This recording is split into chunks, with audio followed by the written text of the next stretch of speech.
an expert in Russian, Ukrainian affairs. Matthew, let's start with the peace talks. Is there any chance of a peace deal? Is Putin just, playing the Americans and the Ukrainians along here?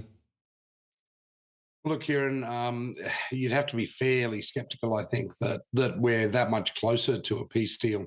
A lot of the recent talks between the United States and the Ukrainians have focused on reconstruction rather than actually getting to an agreement. Whereas there has been some progress when the Russians and the Ukrainians have sat down, it's really been over things that are secondary to the main issue of how much territory Ukraine has to give up. And in that context, the Russians have basically held firm and said, we're not going to compromise. The United States has been suggesting to the Ukrainians that they should take the Russian deal. In fact, about a day ago, the United States abstained from a UN resolution supporting Ukrainian territorial integrity, which is quite surprising and a mark of just how far it's got. I think the Russian perspective is, drag this out as long as possible, safe in the knowledge that the United States really doesn't want to annoy Russia very much. Which is interesting because they can do it in that sense. Surely there's fatigue among the population when you're talking about hundreds of thousands of Russians that have been killed. A massive amount. Oh, look, that's absolutely right. And there are some storm clouds on the horizon, I think, for Putin. In fact, three of them. One is the economy, which is now basically baked into chronic decline and stagflation. No one's spending any money.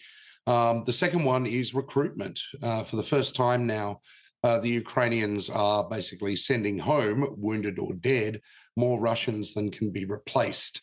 Moscow has tried to appeal to people's patriotism and go and sign up.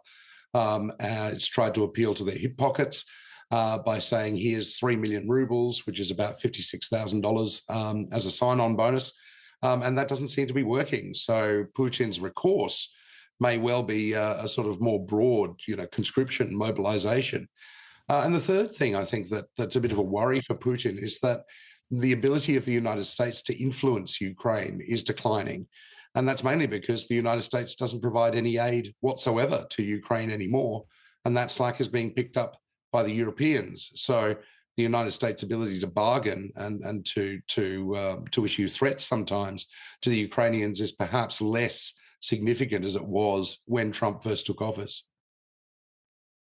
Yeah, so that's a really good point in the sense that the US authority diminished, first of all, by votes like that one you alluded to earlier, diplomatic votes on Ukrainian territory and the shifting tides on that front, but also in terms of the bottom line, that the aid, the military aid that flowed at one point very willingly out of the United States has ceased, and any support that is coming is paid for by largely Europe and Germany.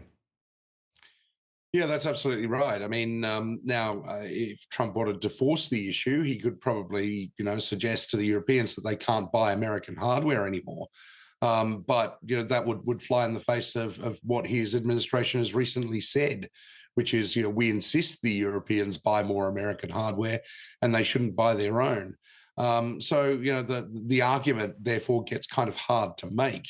And also, it would put substantial incentive on the Europeans to basically counterpunch against the United States if it said, well, you can't buy weapons for Ukraine anymore, through various economic levers that it can pull simply because it holds an awful lot of US currency.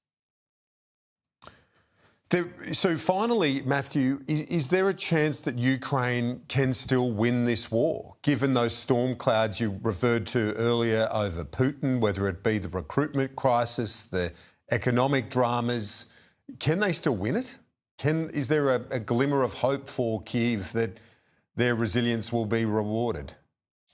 Yeah, look, Kieran, it's funny how this conflict sort of swings back and forth and back and forth. It does look, at least on one very important part of the front, that Ukraine is succeeding. In fact, they've pushed the Russians out of about 400 square kilometres of territory.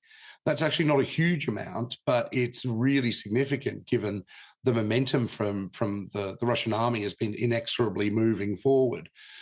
So no, it's not impossible, but for that to come about, essentially the Ukrainians would have to remain in the fight for at least 2-3 years, and certainly Putin will do everything he can to try and reverse the fates of the Ukrainians. True, yep. Visiting a fellow at the ANU Centre for European Studies, Associate Professor Matthew Sussex. Great to chat as always. Thanks. Thanks, Kieran.